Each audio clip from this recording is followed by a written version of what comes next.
Em Lucas 12, 13, fala de um homem que estava no meio da multidão, ouvindo os discursos do nosso Senhor Jesus. Vários temas que o Senhor Jesus ensinava ao povo.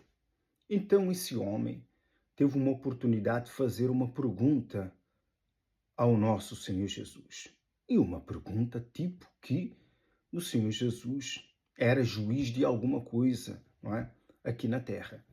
Então, esse homem fez essa pergunta ao Senhor Jesus assim. Neste ponto, um homem que estava no meio da multidão lhe falou: Mestre, ordena a meu irmão que reparta comigo a herança.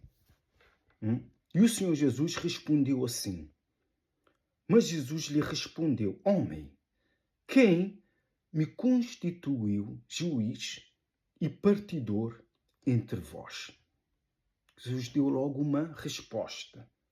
Após essa resposta, o Senhor Jesus trouxe uma parábola muito interessante que vamos ler depois. Mas vamos querer saber o porquê esse homem quis que o Senhor Jesus desse instrução ao seu irmão para que repartisse a herança com ele. Com certeza, tinha morrido o pai dele e ele não era o primogênito. Com certeza também, o Senhor Jesus, que sabe de todas as coisas, sabia disso. E com certeza, o pai dele deixou toda a herança para o primogênito e não deixou nada para ele. Existe uma lei ali em Deuteronômios 21 da herança, não é?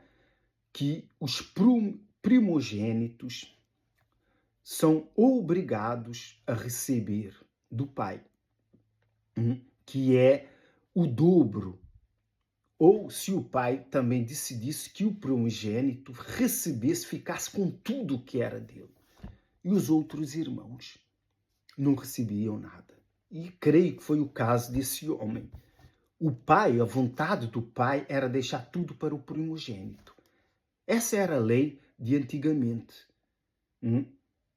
Mas esse homem não aceitou essa lei e foi até o Senhor Jesus para ver se o Senhor Jesus resolvia um problema que era pessoal dele.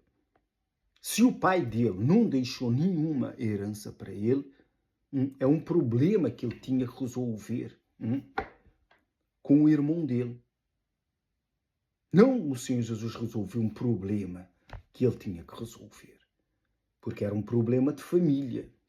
Mas isto, a lei que fala ali em Deuteronômio, que o primogênito tinha direito a 50% de tudo que o pai tinha.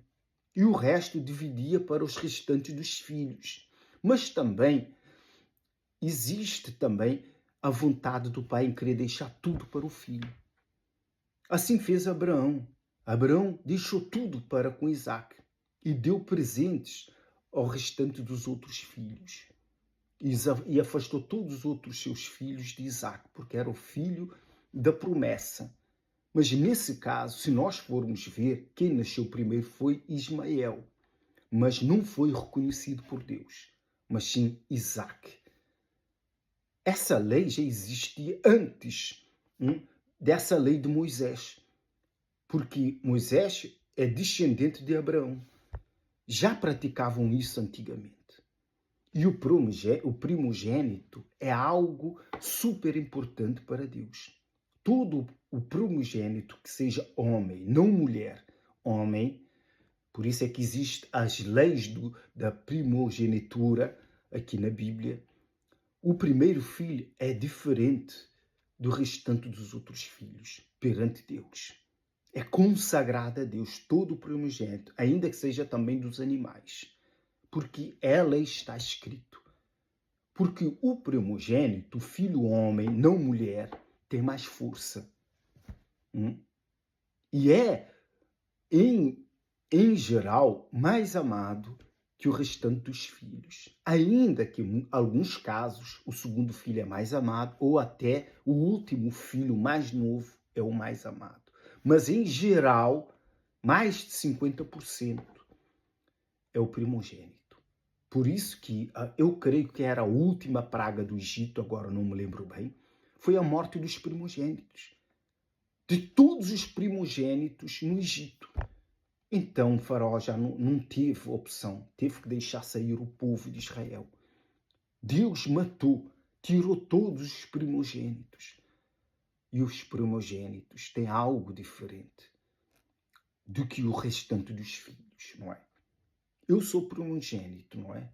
Primeiro filho do meu pai. Mas se eu fosse o primeiro filho da minha mãe e não do meu pai, eu não seria o primogênito. E antigamente existia um problema. Às vezes, o homem tinha 2 mulheres e tinha filho homem com as 2. Mas a lei diz que o filho que ele tivesse primeiro é que era o primogênito. Ainda que fosse da mulher que ele não amasse. Era o direito de primogenitura. Por quê? A mulher que ele, um exemplo, tinha 2 mulheres, ele teve primeiro filho com a primeira mulher, mas não amava essa mulher. Então teve o filho com outra mulher e ama essa mulher. E ainda que esse homem queira dar tudo, ou 50% de tudo que tem, não podia. Porque a lei impedia tal acto. Porque eles sabiam que todo homem, não é, que ama sua mulher vai querer dar tudo para o filho da mulher amada.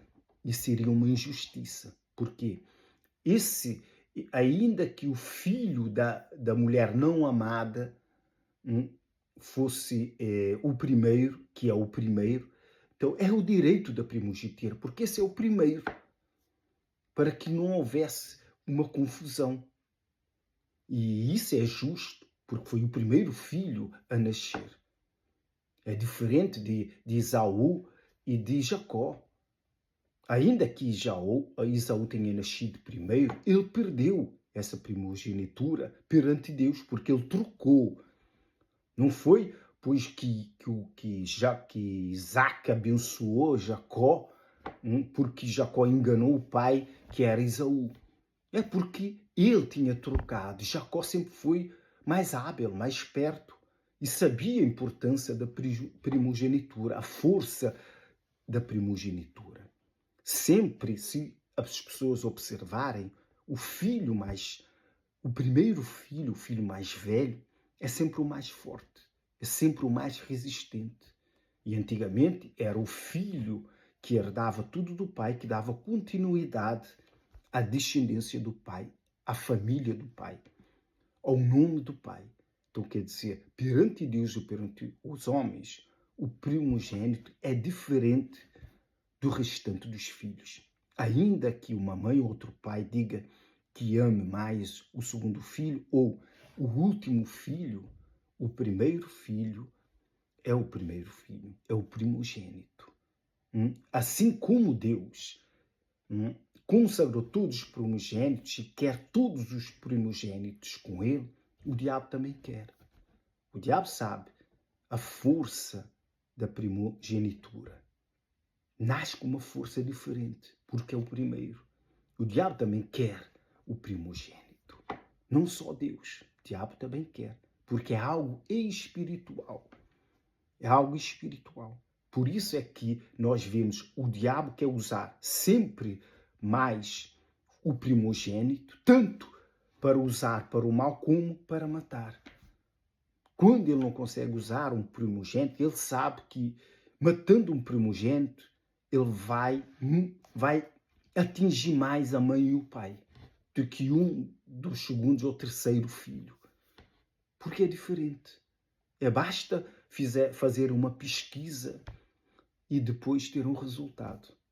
É muito diferente o primeiro filho do restante dos filhos. Quando uma mãe perde o primeiro filho, ou o pai, a dor é muito maior de ter perdido o segundo ou terceiro filho. Porque é diferente.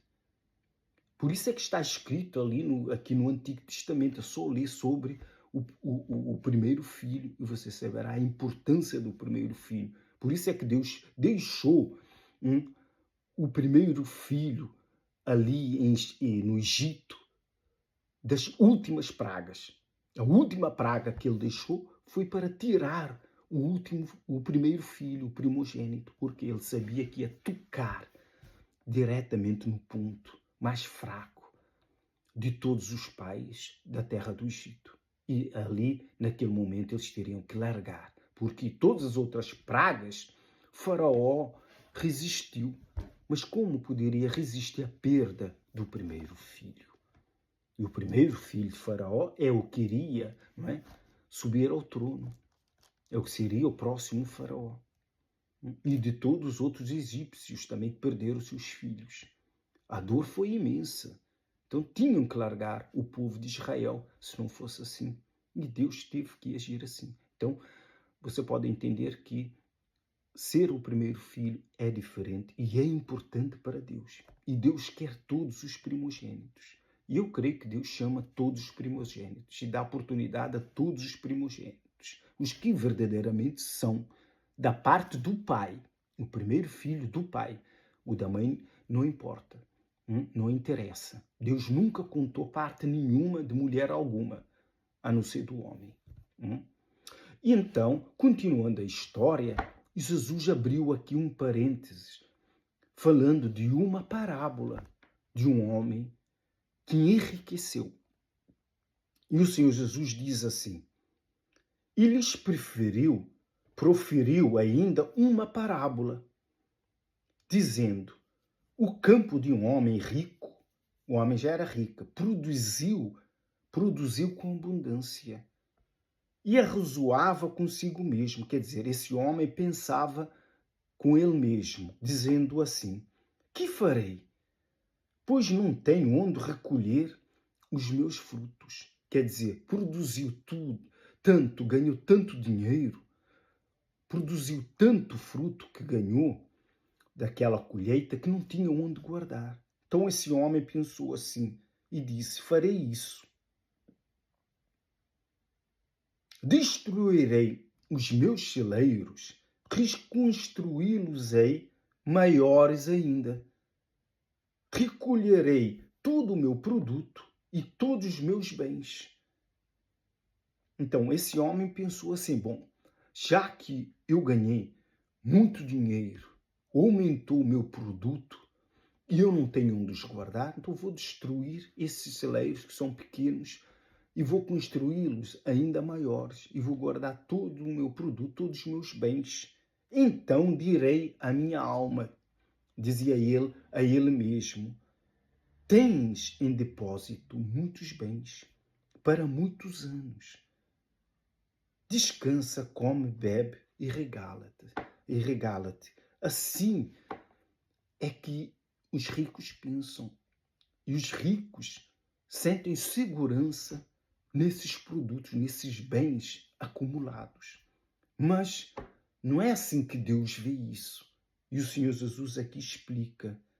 Mas Deus lhe disse, próprio Deus disse a esse homem, quer dizer, aqui é uma parábola, vejamos uma coisa, toda a parábola que o Senhor Jesus, porque o Jesus só podia falar em parábolas para o povo, mas se alguém verificar bem como está escrita essa parábola, veremos que isso foi algo que aconteceu.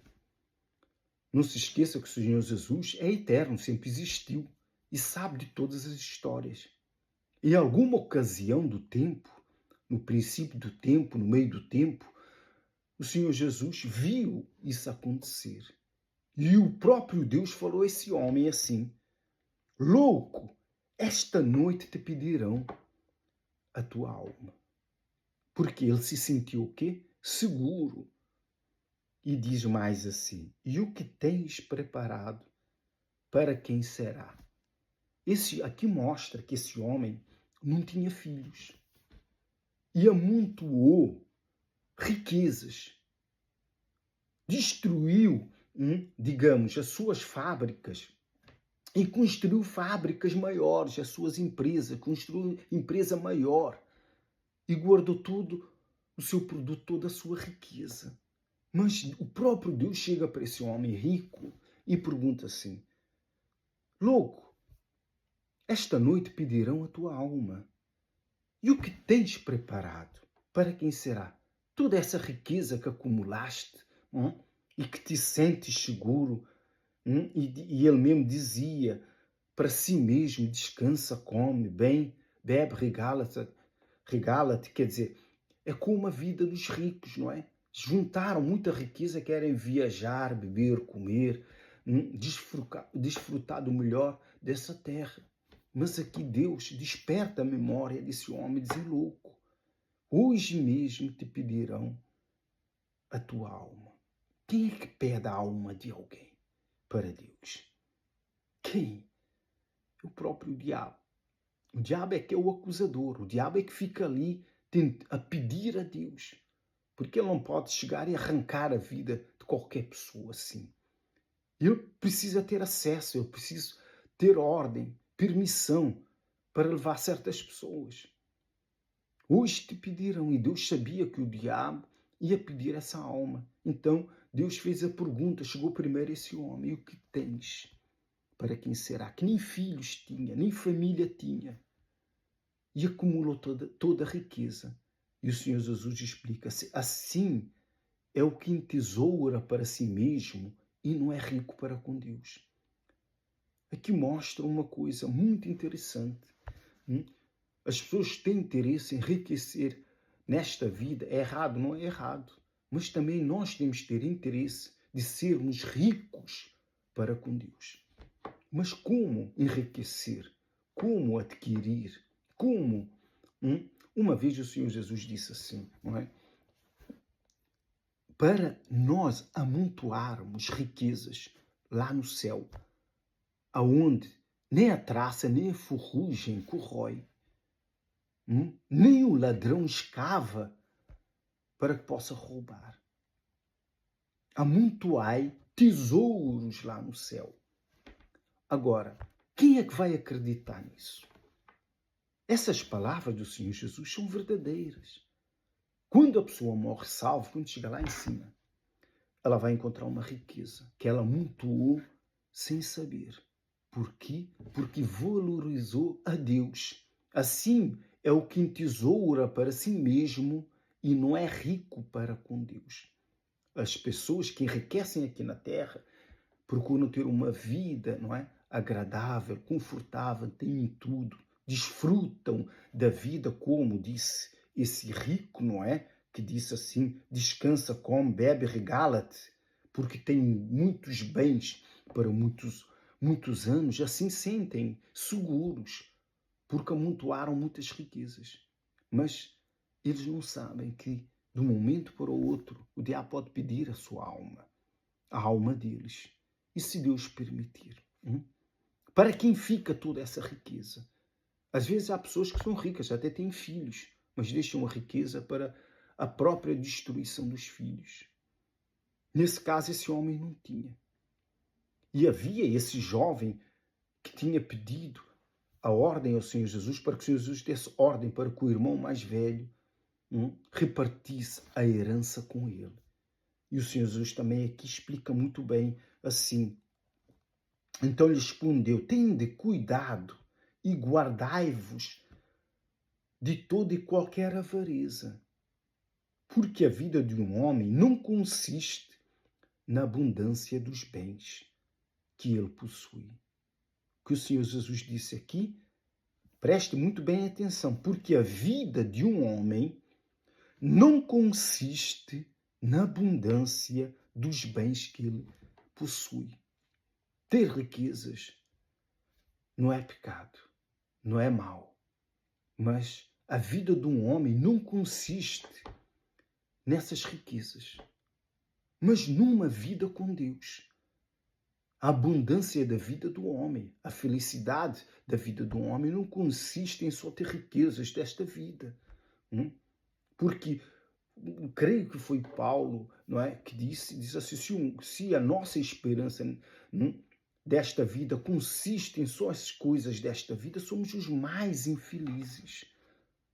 os mais infelizes, se nós colocarmos a nossa vida só nas coisas deste mundo. Somos os mais infelizes.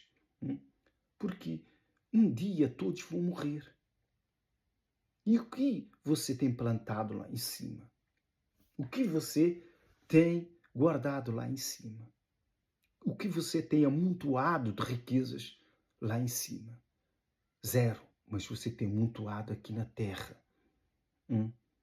E tem destruído os seus celeiros e construído outros maiores. E vivido regaladamente. Mas se amanhã morrer, você não sabe para onde vai. Porque você valorizou mais as riquezas deste mundo do que as riquezas de Deus. Mas como cultivar as riquezas de Deus? É sendo justo. É justiça, é verdade. É adoração a Deus, é os mandamentos de Deus. É buscar intimidade com Deus, o Espírito Santo. Isso são as riquezas. E o amontoar dessas riquezas são os nossos dízimos, as nossas ofertas, tudo que nós damos para Deus, os nossos sacrifícios, tudo que nós fazemos para Deus amontoa no céu riquezas. Às vezes você faz ofertas, você dá o seu dízimo e entre aspas, você não vê o retorno do que você tem feito por anos. Mas no dia que você morrer salvo, Ele vai te mostrar a riqueza. Se existe lá em cima uma casa reservada para cada salvo, com certeza dentro dessa casa estará essa riqueza que o Senhor Jesus disse: amontoai riquezas no céu, aonde os ladrões não podem roubar. E nem os bichos, nem a ferrugem consegue destruir. Porque ali no céu não existe nem ladrão, nem ferrugem, nem bicho.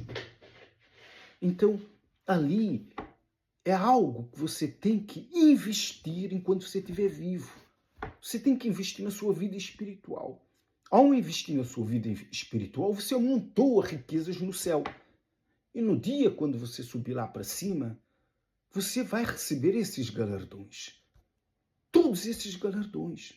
Mas se você ignorar isso nos dias de hoje, não valorizar o Senhor Jesus, não amar o Deus Altíssimo, como diz o primeiro mandamento, amarás o Senhor, teu Deus, como a ti mesmo, então, no dia que você chegar lá em cima, o que você vai receber? Porque você não terá mais tempo de querer voltar aqui na terra, fazer tudo certo, andar na justiça, andar nas ordenanças de Deus para ter riquezas, porque você subiu lá em cima e viu que os que andaram com Deus estavam com as suas riquezas lá e você chegou aqui na terra e você quer voltar outra vez na terra para ser justo, para poder receber as riquezas que você, entre aspas, viu lá no céu. Por quê? Porque você não poderá mais voltar. Ou você investe no reino dos céus aqui na terra, para que quando você chegar lá, você tenha toda a riqueza por toda a eternidade. Aquela riqueza nunca mais acaba, ela é eterna. Aqui você pode ser rico hoje e amanhã perder tudo. Mas a riqueza, essa abundância que a gente acumula no céu é por toda a eternidade. Então, vale a pena.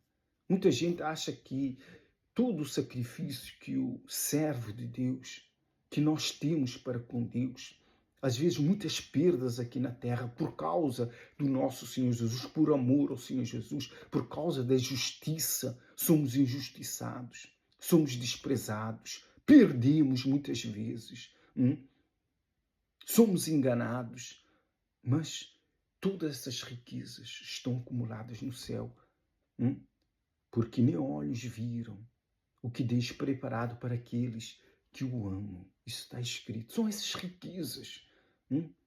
Nem olhos viram.